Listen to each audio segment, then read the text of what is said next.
Assalamualaikum warahmatullahi wabarakatuh. Selamat pagi para peserta SCU. Pada kesempatan hari ini, saya Dr. Dwi Ariyanti, spesialis jantung dan pembuluh darah yang bekerja sehari-hari di Rumah Sakit Dr. Umum Dr. Subandi, akan menampilkan materi The Importance of Ambulatory Blood Pressure Measurement in the Clinical Practice, Focus on Nocturnal Dip and Morning Surge Evaluation.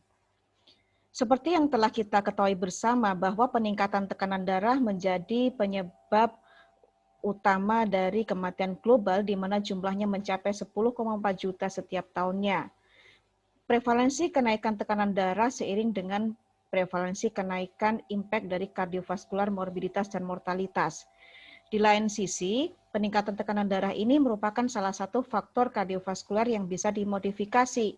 Namun, dalam hal ini yang menjadi permasalahannya, kita seringkali menemukan data diskrepansi antara pengukuran tekanan darah di klinik dan pengukuran tekanan darah di rumah. Dalam hal ini, ABPM menjawab karena sifatnya reproducible dan memberikan beberapa informasi dan parameter yang erat kaitannya dengan adanya hypertension induced organ damage dan resiko cardiovascular disease dan dapat mengidentifikasi adanya white coat hypertension atau mass hypertension.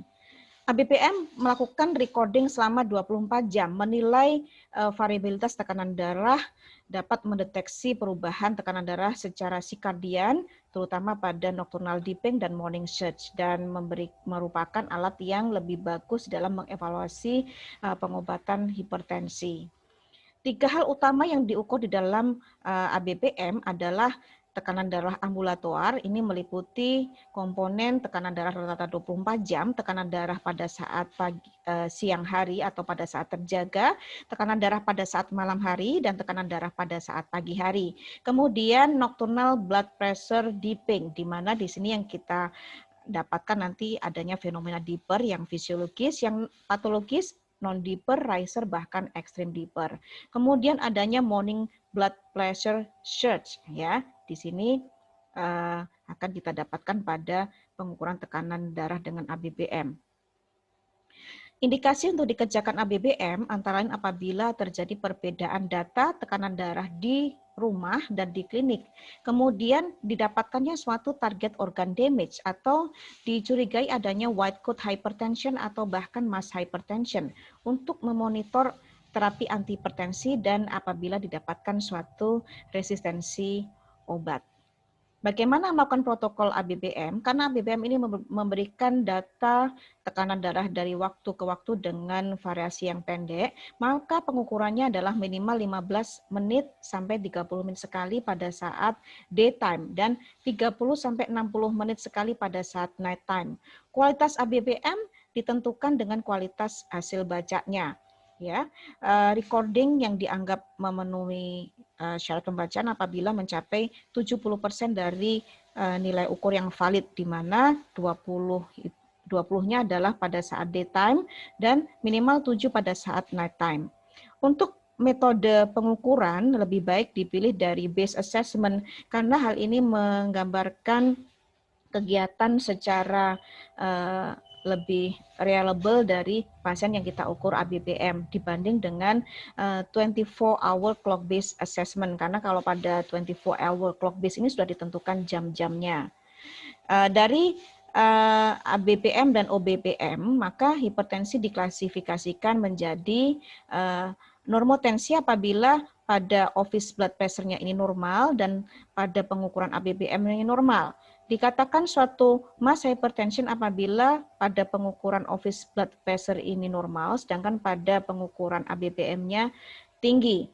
Dikatakan sustained hypertension apabila pengukuran darah di klinik atau di office ini tinggi, seiring dengan tekanan darah pada ABPM-nya juga tinggi. Sedangkan white coat hypertension sebaliknya, didapatkan hasil pengukuran tekanan darah di klinik tinggi, namun pada pemeriksaan ABPM-nya normal.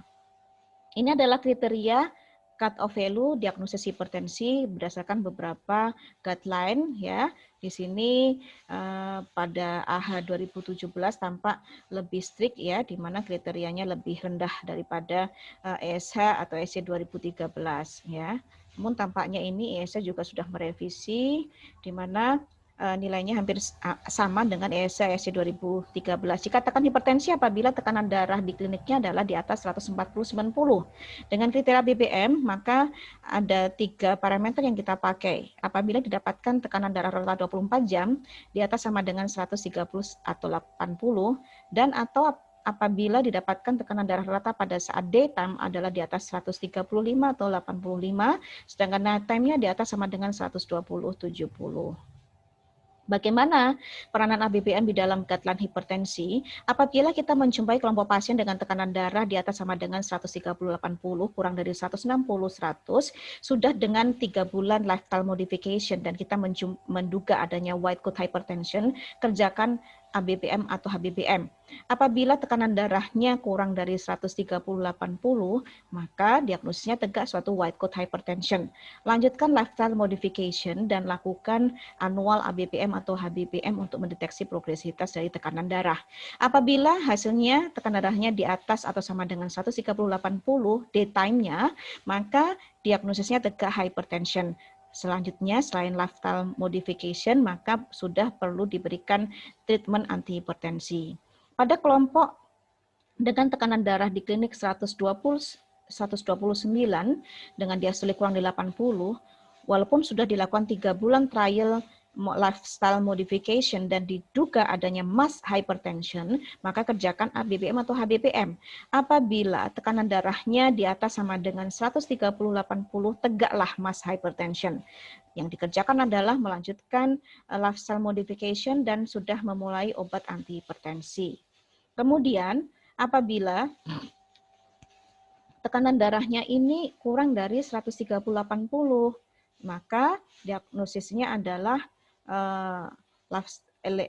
tekanan darah meningkat, maka lanjutkan lifestyle modification dan kerjakan ABPM atau HBPM secara annual. Bagaimana dengan kelompok yang sudah mendapatkan terapi? Pada kelompok yang sudah mendapatkan terapi ini, apabila diduga adanya suatu mass uncontrolled hypertension atau white coat effect, kita lihat tekanan darah di kliniknya. Apabila tercapai target namun masih dijumpai adanya target organ damage dan adanya peningkatan resiko cardiovascular disease, maka lakukan screening adanya mass uncontrolled hypertension dengan HBPM.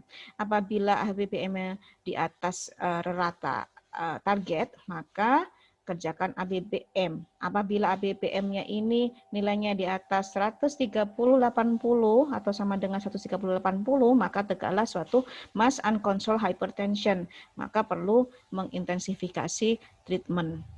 Sedangkan ternyata apabila nilai dari ABPM-nya ini tercapai target kurang dari 130/80 untuk daytime-nya, maka lanjutkan dengan terapi yang sudah diberikan. Namun apabila tekanan darah office-nya ini tidak mencapai target, ya, didapatkan kenaikan sebesar di atas 5 atau 10 mm air raksa dengan memakai 3 obat antihipertensi, maka screening adanya white coat effect dengan HBPM. Apabila HBPM-nya ini tercapai target, maka tegaklah white coat effect hypertension. Kemudian apabila HBPM-nya tidak tercapai target, maka lakukan screening. Namun apabila di sini tidak kenaikannya tidak signifikan, maka tidak perlu screening. White coat hypertension ini tadi sudah dikatakan terdapat peningkatan tekanan darah di klinik, namun HBPM-nya dan ABPM-nya normal. Kalau ACC-AH 2017 menggunakan parameter rata tekanan darah pada saat siang hari, sedangkan ESA menggunakan 3 kriteria, yaitu rata tekanan darah pada saat siang hari, tekanan rata darah pada saat malam hari, tekanan darah rata selama 24 jam. Begitu juga dengan ESA 2020. Ini adalah salah satu pola hipertensi white coat hypertensi pattern, ya. Didapatkan tekanan darah di office 161/82, rata tekanan darah pada siang hari normal yaitu 124/81. Ya, ini adalah namanya white coat hypertension. Sedangkan mass hypertension ini sebaliknya, apabila pada pengukuran tekanan darah di klinik ini hasilnya normal, namun didapatkan peningkatan tekanan darah dengan ABPM atau HBPM, maka first choice-nya adalah dikerjakan pemeriksaan ABPM. Ya, ditandai dengan peningkatan tekanan darah pada pagi hari, daytime atau nokturnal. Pada yang nokturnal ini seringkali berkaitan dengan penyakit struktural, adanya target organ damage seperti CKD, diabetes, sleep apnea, insomnia, dan apnea, serta adanya intake garam yang berlebihan. Sedangkan tekanan darah pagi yang meningkat bisa disebabkan karena kebiasaan merokok, alkohol, mungkin suhu udara yang terlalu dingin, adanya intake gula yang berlebihan, dan pada suku Asia. Sedangkan pada daytime hypertension ini lebih kaitannya dengan stres pekerjaan, exercise, dan merokok. Kemudian bagaimana dengan nocturnal dipping status? Ya, dikatakan fisiologis atau dipes apabila penurunan tekanan darah ini antara 10-20%.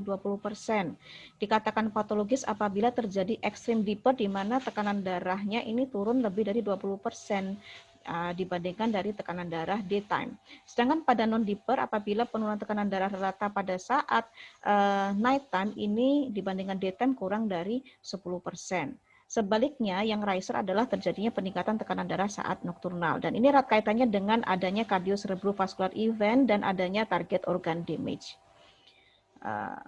Oke, ini adalah pattern dari dipper. Ya, di sini kita lihat bahwa rata tekanan darah daytime-nya adalah 149, rata darah nighttime-nya adalah 127/71, jadi masih dalam kategori hipertensi, namun dengan dipper pattern karena nighttime dipping-nya antara 10-20% ya, jadi 14,8.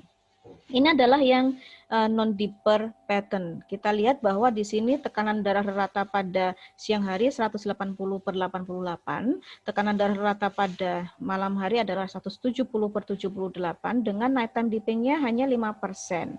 Ini adalah pasien sustain hipertensi dengan gambaran non-dipper pattern. Sedangkan bagaimana yang extreme dipper? Di sini dikatakan bahwa nighttime dipping-nya ini lebih dari 20%. Kalau pada kasus ini hampir 40%. Jadi ini adalah kasus hipertensi dengan extreme dipper pattern. Sedangkan yang tipe riser sebaliknya didapatkan peningkatan tekanan darah nokturnal. Di sini naiknya adalah sekitar 18%. Ini adalah hipertensi dengan riser pattern. Lalu yang berikutnya penting adalah morning surge blood pressure dan morning hypertension. Secara fisiologis tekanan darah ini memang memiliki kecenderungan lebih tinggi pada saat pagi hari. Namun peningkatan tekanan yang berlebihan ini lebih sering kita jumpai pada populasi pasien hipertensi. Dikatakan morning hypertension ini apabila tekanan darahnya di atas sama dengan 135/85 dengan menggunakan HBPM atau ABPM, sedangkan menggunakan kriteria tekanan darah klinik adalah di atas sama dengan 140/90. Ya. Morning blood pressure surge ini adalah kalkulasi antara tekanan darah pagi hari dikurangi tekanan darah malam hari, ya perbedaannya lebih dari 15 mm air raksa. Dan yang patologi signifikan apabila perbedaannya ini mencapai 35-55% mm air raksa. Umumnya lebih sering didapatkan pada suhu dingin, pengaruh exercise, pengaruh stres kerja, merokok, alkohol, adanya insomnia, dan sleep apnea disease. Nah, bagaimana sih karakteristik dari beberapa penyakit tentang tekanan darahnya? Untuk obstructive sleep apnea disease ditandai dengan fenomena non-dipper dan nocturnal hypertension dengan peningkatan variabilitas tekanan darah. Kemudian pada diabetes mellitus ditandai dengan non-dipper pattern dengan nocturnal hypertension. Kemudian untuk CKD ditandai dengan adanya shorten dari dipping time dan non-dipper pattern dan serta adanya nocturnal hypertension yang proporsional dengan stadium CKD. Untuk penyakit dengan renovascular hypertension dan penyakit gangguan endokrin, maka biasanya umumnya gambarannya adalah non-dipper pattern dan nocturnal hypertension. Begitu juga pada pasien dengan NSAID, maka gambaran tekanan darahnya adalah non-dipper hyperpattern dengan nocturnal hypertension. Lalu bagaimana parameter ABPM dihubungkan dengan prediksi cardiovascular outcome? Dikatakan di sini bahwa resiko cardiovascular disease-nya yaitu stroke, penyakit jantung koroner dan gagal jantung ini berkaitan erat dengan peningkatan tekanan darah rata 24 jam, daytime, nighttime, atau bahkan morning blood pressure dengan menggunakan ABPM dibandingkan pada tekanan darah klinik. Adanya suatu mass hypertension ini juga berkaitan erat dengan peningkatan cardiovascular disease yang lebih tinggi dibandingkan pada pasien dengan normotension atau pada white coat hypertension. Pada uncomplicated white coat hypertension tidak memiliki peningkatan risiko cardiovascular disease. Namun pada white coat hypertension yang memiliki faktor risiko yang lain atau disertai dengan target organ damage biasanya berkaitan dengan peningkatan resiko cardiovascular disease dibandingkan pada pasien dengan normotension. Pada kondisi nocturnal hypertension atau pada kondisi non-deeper atau bahkan riser pattern, ini berkaitan dengan resiko cardiovascular disease termasuk gagal jantung, kemudian juga pada kasus yang extreme dipping biasanya berkaitan dengan atherosclerotic cardiovascular disease. Bagaimana ABPM parameter dengan target organ damage? Vaskular dan organ damage di otak, adanya gangguan kognisi, kemudian adanya penyakit jantung hipertensi, adanya penyakit ginjal kronik. Ini erat kaitannya dengan peningkatan tekanan darah rata selama 24 jam, daytime, nighttime, dan morning blood pressure yang dievaluasi dengan ABPM daripada dengan pemeriksaan tekanan darah di klinik. Sedangkan pada mass hypertension ini berasosiasi dengan resiko yang tinggi kerusakan vaskular dan target organ damage dibanding pada pasien normotension atau white coat hypertension. White coat hypertension yang disertai dengan resiko kardiometabolik ini berhubungan dengan resiko tingginya terjadinya target organ damage dibanding pada pasien dengan tensi yang normal. Nocturnal hipertensi ataupun pada non-deeper atau bahkan riser pattern ini berkaitan erat dengan resiko kerusakan dari target organ damage dan vaskular, baik itu di otak, jantung, dan ginjal. Pada kondisi peningkatan tekanan darah pagi hari yang berlebihan dan extreme dipping ini kaitannya erat dengan kerusakan cerebrovascular damage. ABPM juga mampu mengevaluasi efikasi dari treatment antihipertensi. Nah, jadi ABPM ini dapat menilai efek dari lifestyle modification, kemudian obat-obatan antihipertensi, bahkan device treatment dengan memperhatikan profil tekanan darah selama 24 jam. Pada beberapa penelitian menyebutkan bahwa modifikasi gaya hidup seperti pengaturan pola makan dengan diet rendah garam, kemudian reguler exercise dan mencukupi kebutuhan istirahat, ini dapat memperbaiki profil tekanan darah selama 24 jam. Pemberian obat antihipertensi jangka panjang dalam hal ini lebih banyak adalah calcium channel blocker dan terapi kombinasi ini juga mampu memperbaiki profil tekanan darah 24 jam. ABPM ini dapat digunakan untuk mendeteksi adanya uncontrolled morning dan nocturnal hypertension selama memberikan terapi antihipertensi, sehingga di sini bisa digunakan sebagai dasar untuk menyesuaikan dosis obat ataupun bahkan mengatur kapan obat itu diberikan, di saat pagi hari atau di malam hari. Sebagai konklusi, di sini kita ketahui bahwa ABPM ini memiliki peranan yang teramat penting di dalam diagnosis dan manajemen dari hipertensi. Kemudian, kenapa demikian? Karena ABPM memberikan informasi yang akurat variasi tekanan darah jangka pendek selama 24 jam, memberikan fasilitasi untuk mendiagnosis suatu white coat hypertension maupun mass hypertension, dan dapat memberikan identifikasi pada fenotip yang spesifik adanya blood pressure variation. 3 hal utama yang diukur dalam ABPM yang erat hubungannya dengan cardiovascular risk dan target organ damage adalah ambulatory blood pressure, kemudian nocturnal dipping status, dan morning blood pressure surge. Baik, saya kira demikian presentasi tentang ABPM. Saya sampaikan terima kasih, pertanyaan bisa diberikan pada sesi berikutnya.